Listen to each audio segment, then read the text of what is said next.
Om Swastiastu. Om Awignamastu Namo Sidam. Perkenalkan, saya Komang Ayu Triratna Dewi, peserta PPG dalam jabatan Batch 1 tahun 2025, Kementerian Agama Bidang Ilmu Pendidikan Agama Hindu, LPTK Stah Negeri Empu Kuturan Singaraja, dengan nomor induk mahasiswa 24011712991 dan nomor peserta 396606671300102. Saya siap melaksanakan ujian kinerja praktik pembelajaran real di SMA Negeri 7 Denpasar dengan materi Keluarga Sukinah dan model pembelajaran Problem Based Learning di kelas 11. Terima kasih. Om Santi Santi Santi Om.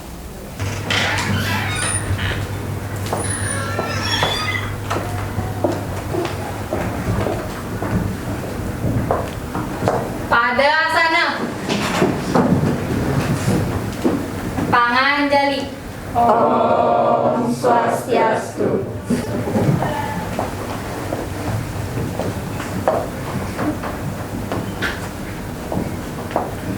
Om Awignamastu Namo Sidam. Om Saraswati Namastubhyam Varavikamarupi Siddhambangkaryasam Siddhirbavantu Sadam.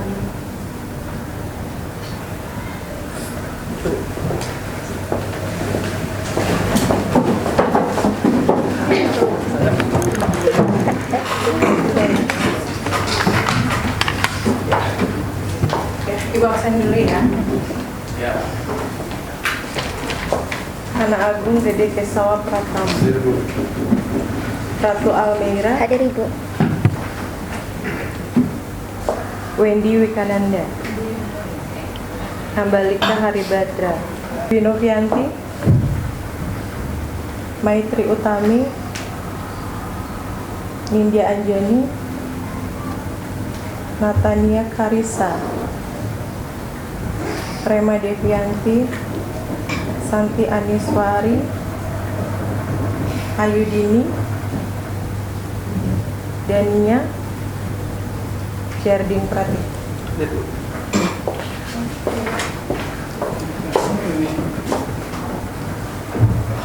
Baik, kita lanjut materi ya. Gimana kabarnya semuanya? Baik. Sebelum kita lanjut materi, kita ice breaking dulu ya. Jadi semuanya mejanya dipinggirin dulu bukunya, yang ada di tengah-tengah kalian cuman pulpennya kalian aja. Ya. Biar semangat belajarnya kan, biar nggak tegang. Sudah. Semua berdiri semua. Rebut-rebutan. Kita ice breaking sebentar. Biar. Oke, nanti kalau misalnya suruhan ibu bilang clap, kalian tepuk tangan. Kalau misalnya ibu bilang boom, kalian gebrak meja. Kalau misalnya ibu bilang pen, kalian rebutan pulpennya hanya satu saja. Tengah kalian, jangan ada dua. Satu aja, satu bangku, satu pulpen. Ingetin, dengar aba-aba dari ibu. Sudah siap? Oke. Tes, claps. Di tengah-tengah pulpennya. Kan curang. Sudah, claps. Boom. Claps. Boom. Claps. Pen.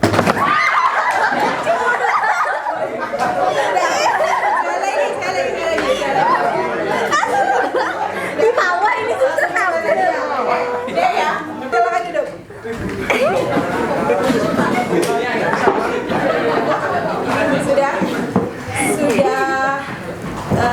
Sudah lagi on kan. Kita akan mulai pelajaran di materi keluarga Sukinah ya. Jadi kalau materi sebelumnya yang sudah kita bahas yaitu tentang Upanishad, di mana Upanishad itu adalah Bahasa saya duduk dekat dengan guru, jadi mau kalian belajar tentang apapun, kalian duduk dekat dengan guru karena guru sebagai sumber ilmu gitu. Jadi kalau sekarang materi adalah tentang keluarga Sukinah. Ada yang tahu keluarga Sukinah itu masuk ke dalam fase yang mana dalam catur asrama? Jadi kan kalau dalam catur asrama itu kan ada 4 jenjang ya. Ada 4 jenjang yang harus kalian lalui. Sekarang kalian berada di tahapan Brahmacari. Kita sudah belajar tentang Upanishad. Jadi tentang belajar, kalian belajar aja. Terus fase kedua yaitu Grehasta, yaitu membangun rumah tangga. Jadi kita akan belajar teorinya bagaimana membangun rumah tangga gitu ya. Jadi bagaimana nanti kalian bisa pada saat kalian sudah memasuki selesai nih masa Brahmacari, kalian sudah mapan, kalian sudah kerja, kalian sudah merasa cukup, istilahnya kalian sudah kuat, sudah mentalnya sudah bagus, lalu kalian bisa memasuki jenjang yang kedua yaitu masa berumah tangga. Jadi karena agama Hindu itu kan istilahnya kalian lahir ke dunia, terus kalian sudah dikasih mau ngapain aja nih saya lahir ke dunia. Saya lahir ke dunia, yang pertama saya harus berada di masa Brahmacari atau jenjang Brahmacari. Tugas kalian belajar, kayak sekarang kan belajar aja ya. Ada nggak yang disuruh kerja? Nggak ada. Ada nggak yang kalian istilahnya disuruh ikut membantu perekonomian keluarga? Kan enggak, fokus ke belajar. Setelah itu baru nanti membina rumah tangga. Itu materi yang akan kita bahas sekarang, yaitu tentang keluarga Sukinah. Nah, tujuan pembelajaran dari keluarga Sukinah itu yang pertama adalah kalian harus bisa memahami konsep wiwaha. Wiwaha itu adalah keluarga ya. Terus yang kedua, kalian mampu mengidentifikasi sloka-sloka yang terkait wiwaha. Yang ketiga, mampu memahami jenis-jenis wiwaha menurut agama Hindu. Jadi yang kalian tahu kalau selama ini adalah ada beberapa jenis-jenis perkawinan dalam adat Bali saja, tetapi sebenarnya dalam agama Hindu pun juga diatur ya perkawinan menurut adat agama gitu. Terus yang terakhir adalah mampu menganalisis strategi membangun keluarga Sukinah. Jadi gimana caranya agar kalian itu nanti kalau sudah berkeluarga kalian bisa membina keluarga atau membangun keluarga yang Sukinah. Sukinah itu artinya adalah bahagia. Jadi kalian misalnya nanti mau nikah seumur hidup, berapa kali seumur hidup? Satu kali aja kan, jadi harus dipersiapkan dengan matang bagaimana caranya membangun keluarga Sukinah. Ya.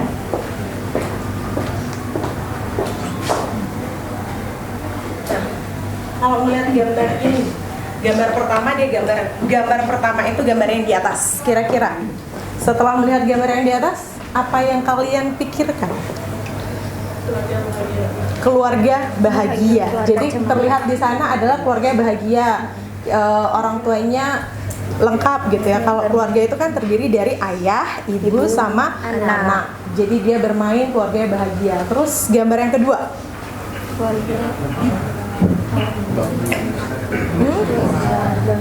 Siapa yang bisa?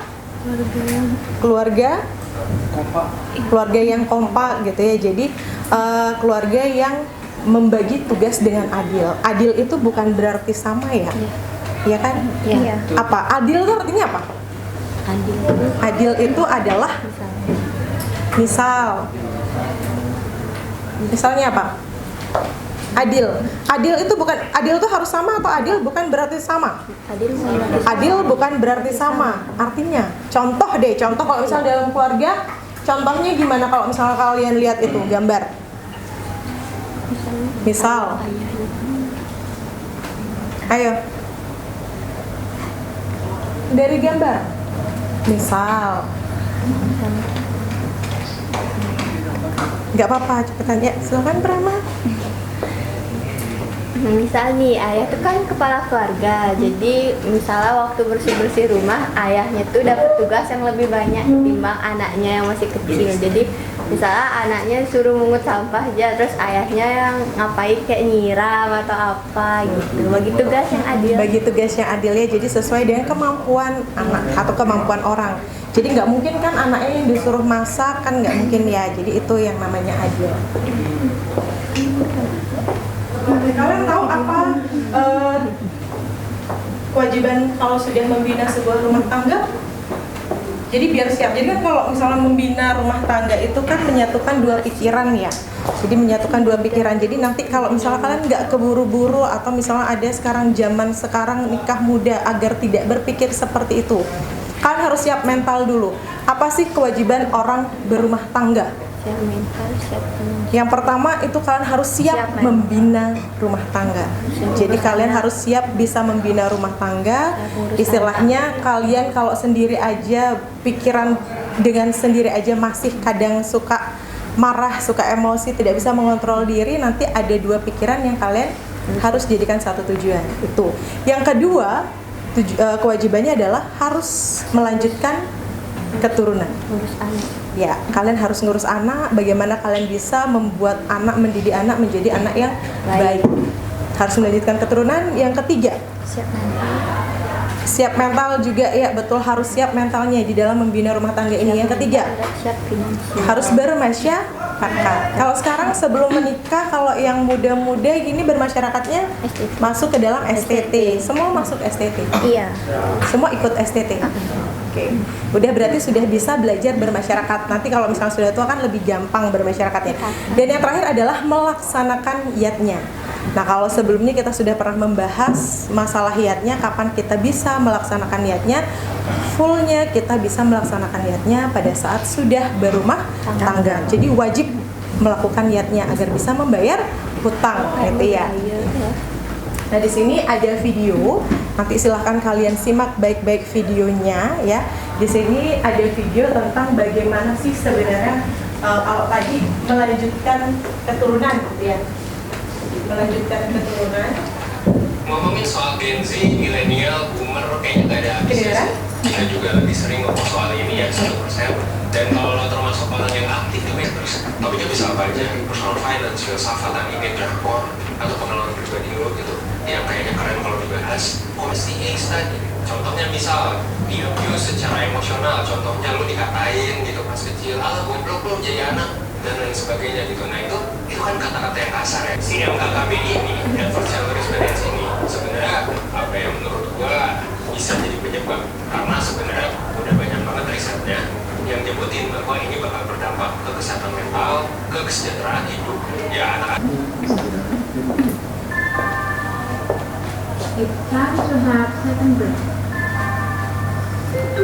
Sudah, itu videonya setengah aja. Nanti Ibu akan membagikan LKPD, di mana LKPD-nya ada video fullnya, silahkan kalian tonton. Jadi di sini yang akan kita bahas adalah tujuan pembelajaran, bagaimana caranya nantinya kalian bisa membangun keluarga sakinah. Nah, sekarang kalau di video kan berarti posisi kalian ya sebagai Gen Z. Jadi kalian sudah mengalami, nanti Ibu akan berikan LKPD. Silahkan di sana ada beberapa fase yang harus kalian selesaikan. Di sana ada video fullnya, silahkan kalian tonton selengkapnya. Lalu silahkan kerjakan dari fase 1 sampai terakhir. Ya, jadi Bu minta kalian membagi diri kalian menjadi kelompok ini, kelas ini dibagi menjadi 5 kelompok. Ya, dibagi jadi ke 5 kelompok aja. Silahkan kalian duduk sekarang cari kelompoknya. Kita duduk per kelompok ya. Silahkan duduk per kelompok dulu. Jadi di sini. Kelompok paling dulu. Mau nih jadi mah? Pas aja di kamera nih Pak. Wih Pak unik lah biasa kita nih. Tuh. Kelompok lagi ingat nih.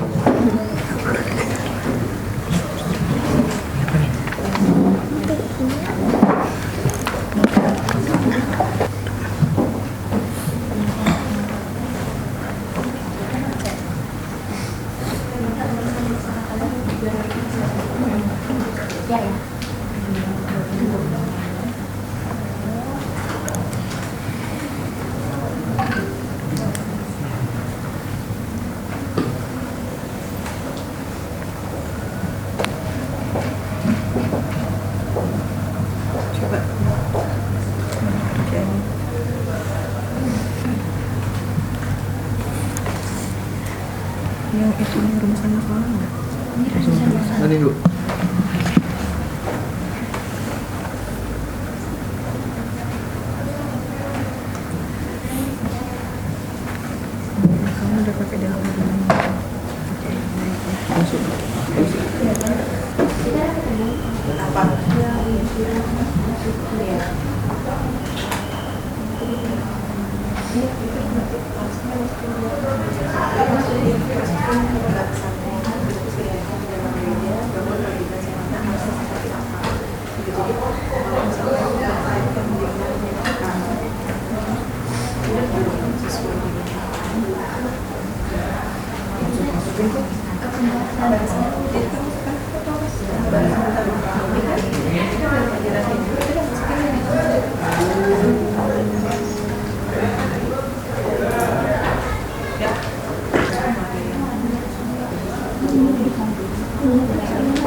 Sudah ya.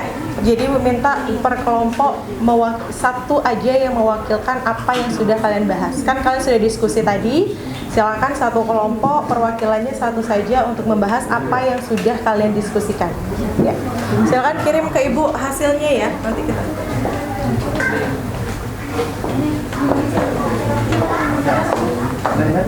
Kelompok satu, silakan. Silakan. Baik semuanya, selamat siang. Saya dari perwakilan kelompok 1. Perkenalkan, nama saya Putu Jalin Partita Putra Marfian. Berikut nama-nama anggota kelompok saya. Yang pertama ada anak Agung Gede Kesawa Pratama, absen 1.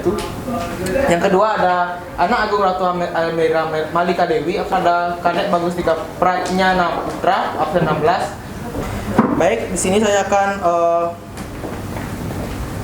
menguraikan analisis permasalahan yang telah kami dapatkan atau hasil diskusi kami terkait video tentang masalah Gen Z tersebut.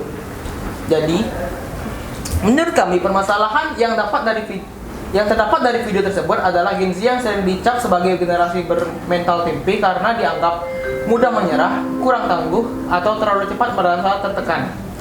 Namun, apakah ini sepenuhnya salah Gen Z? Jawabannya tidak. Tidak juga.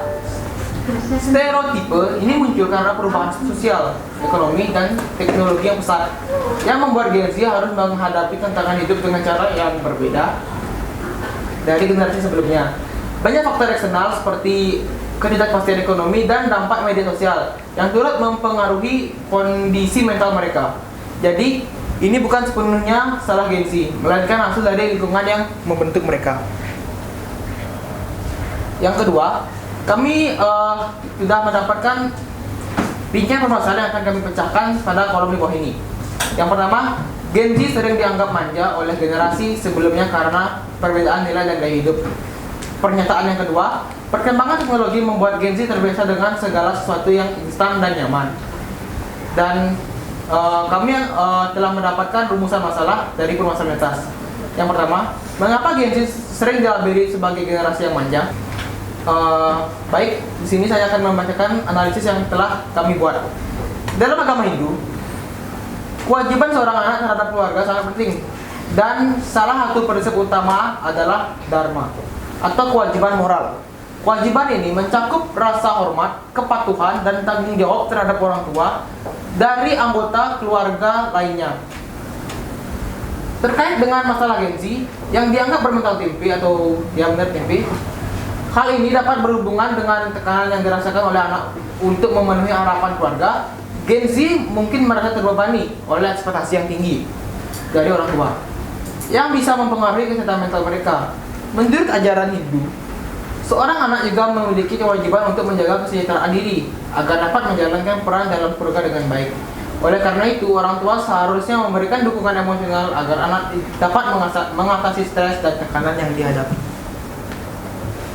Lalu, kami telah mendapatkan solusi dari permasalahan yang kami buat. Yang pertama, solusi untuk mengatasi stereotipe Gen Z sebagai generasi bermental lemah adalah dengan meningkatkan pendidikan mental dan emosional, mendorong penggunaan media sosial yang sehat, menyediakan dukungan kesehatan mental, mengembangkan soft skill, serta menciptakan lingkungan keluarga dan masyarakat yang suportif dan memahami tantangan zaman.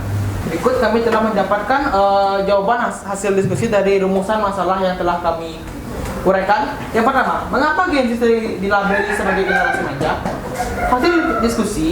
Hasil diskusi kami menunjukkan bahwa anggapan ini muncul karena perbedaan cara pandang dan nilai hidup antara Gen Z dan generasi sebelumnya.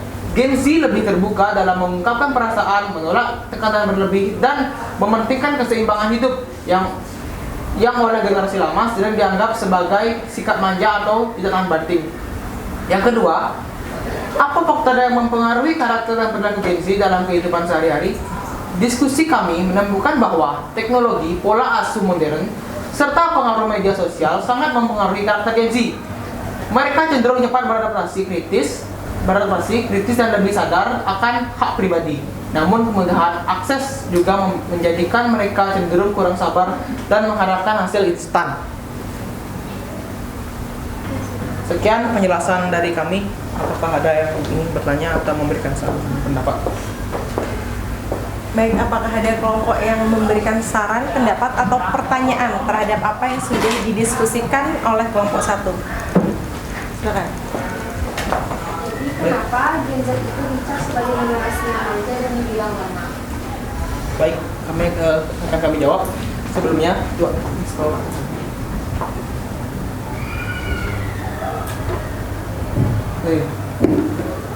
baik, ini adalah salah satu rumusan masalah yang telah kami jawab. Hasil diskusi kami menunjukkan bahwa anggapan ini muncul karena perbedaan cara pandang dan nilai hidup antara Gen Z dan generasi sebelumnya.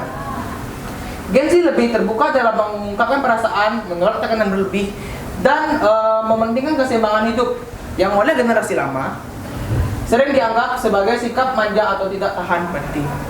Begitu. Baik, terima kasih ya. Oke, jadi kalau menurut kelompok 1, karena ada pembandingnya. Jadi kan ada generasi-generasi sebelumnya. Jadi kenapa Gen Z dianggap manja kalau menurut kelompok 1? Karena perbandingan dari generasi sebelumnya. Jadi kalau misalnya kalian sebagai Gen Z, kalian Gen Z kan? Ya. Apakah kalian merasa diri kalian sama seperti generasi sebelumnya atau memang manja? Manja. Kalau manja tadi yang salah bukan Gen Z-nya sendiri, tetapi faktor lingkungan yang membuat dia manja. Oke, itu dari kelompok 1. Ada pertanyaan lagi? Kalau tidak, kita lanjut ke kelompok 2. Tidak ada pertanyaan? Jelas? Oke, kita lanjut ke kelompok 2 ya. Terima kasih kelompok 1.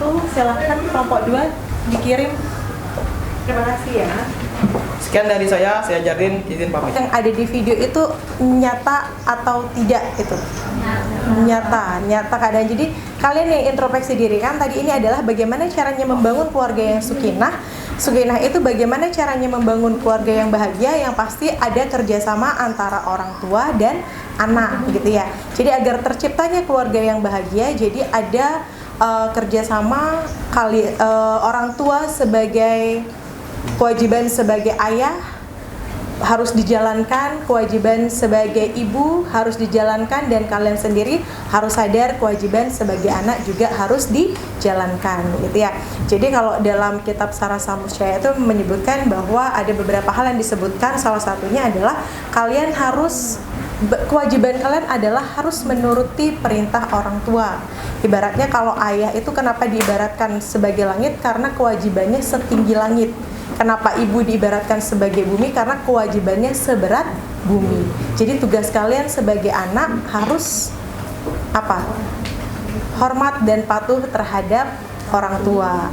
Jadi kalau misalnya kalian bahagia, orang tua juga mendidiknya pasti bahagia. Tapi kalau misalnya kalian berbuat ulah, kan orang tua jadi marah, dalam keluarga itu juga pasti jadinya emosi juga. Semuanya tergantung ya, tergantung kerjasama dari kalian. Terus kalian juga harus berbicara yang sopan terhadap orang tua gitu ya. Karena kalau misalnya semua di anggota keluarga semua sudah menjalankan kewajibannya dengan baik sesuai dengan apa yang sudah dijelaskan di dalam sastra suci, pasti akan membentuk keluarga yang bahagia. Jadi kalian kan calon orang tua juga ya. Jadi kalau misalnya kalian nanti nggak mau punya anak yang nakal, atau saya tidak mau punya anak yang memberatkan saya, berarti kalian harus sadar diri.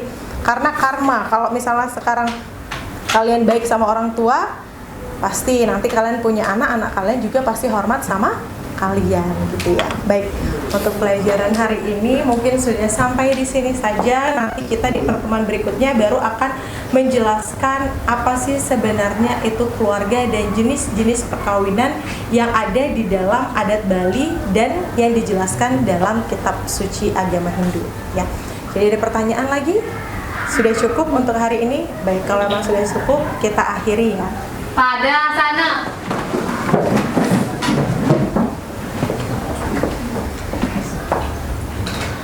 Parama Santi. Om Santi Santi Santi Om.